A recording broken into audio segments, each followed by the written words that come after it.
السلام علیکم ورحمۃ اللہ وبرکاتہ۔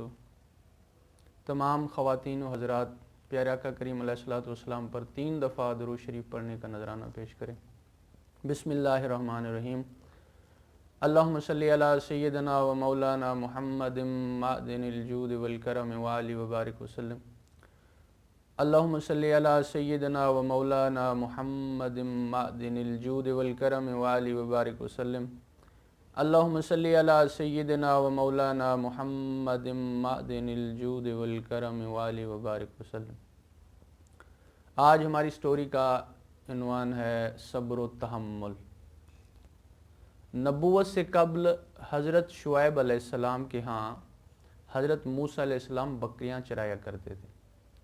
ایک دن ایک بکری ریوڑ سے الگ ہو کر کہیں کھو گئی، تو حضرت موسیٰ علیہ السلام جنگل میں اسے آگے پیچھے تلاش کرتے کرتے بہت دور نکل گئے۔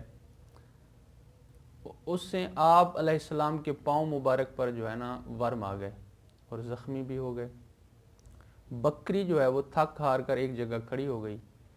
تب جا کر کہیں حضرت موسیٰ علیہ السلام کے ہاتھ آئی، تو آپ علیہ السلام نے اس پر بجائے غصہ کرنے کے، غضب کرنے کے، اس کی گرد کو جھاڑا اور اس کی پشت اور سر پر ہاتھ پھیرنے لگے، ماں کی ممتا کی طرح اس سے پیار کرنے لگے۔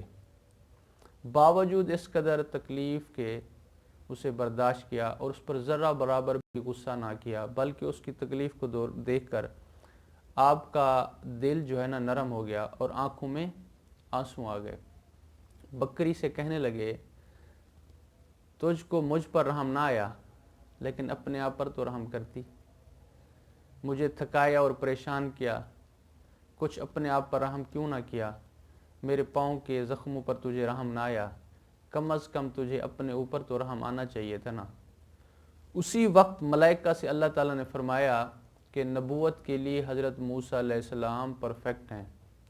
امت کا غم کھانے اور ان کی طرف سے تکلیف ملنے کے لیے تحمل کا جس حوصلے کے لیے ضرورت ہے، وہ جس دل اور جگر کی ضرورت ہے، وہ خوبی حضرت موسیٰ علیہ السلام میں موجود ہے۔ تو کیونکہ بکریاں اکثر مختلف جانب بکھر جاتی ہیں، ان کے جمع رکھنے اور نگرانی میں پریشانی ہوتی ہے، تو اس کام کے لیے دل اور دماغ کا قابل برداشت ہونا ضروری ہوتا ہے۔